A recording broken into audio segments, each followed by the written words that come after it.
When I was a boy, I watched my world explode.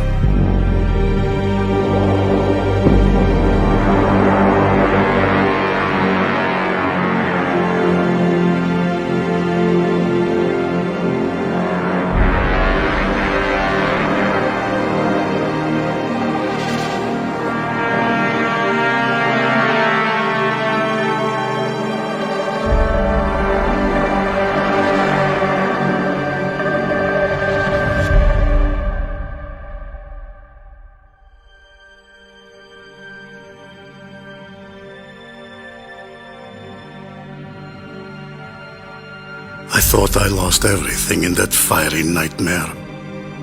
But what I found in the rubble of my childhood awakened me. I was the first lone survivor of ERANGLE. But I would not be the last. The island showed a scared boy that he could be a survivor. That's what I want for you. To meet your true self. Will you embrace who you're meant to be? Or is this all you are? Will you find a person strong enough to conquer their fear? Or will you die because you were too weak to understand? Yes, my friend, everyone is searching for themselves. That search ends here, the place I once called home. Welcome to my Battlegrounds.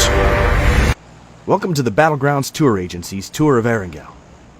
Now, the island itself is pretty infamous, but on this tour you're going to get up close and personal with ERANGLE and see the major landmarks from the ground, just like a real Battlegrounds contestant. Only difference is, all of you get to leave the island alive.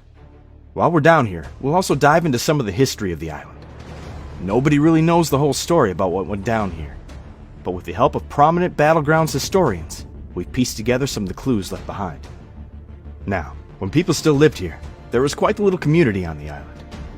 Farmers, laborers, physicians, teachers, even dock workers made up ERANGLE's economy, and everyone contributed to keep the island a self-sustained place. Even after the military took control of Sosnovka, life kept on like normal for a time.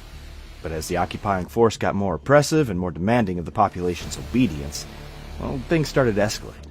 Resistance against the military started to rise up, which caused the military to tighten their grip, and so on. Of course, that all ended in 1965 when the bombs started dropping. Anyway, our first stop on the tour is Kameshki. It might look like a sleepy seaside town, but Kameshki was actually quite important to the resistance, as is apparent by their hidden-in-plain-sight base. This was one of several bases set up around the island to monitor what the military was doing and plan strikes against them. And being so close to Stalber, you can bet they were relaying communications of their own. Speaking of, let's head up the mountain.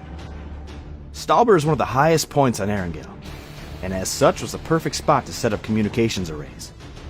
While we don't know for sure which side of the conflict controlled Stalber, the resistance base in Kameshki and the bunker just down the hill tell us that this area was mostly blue territory.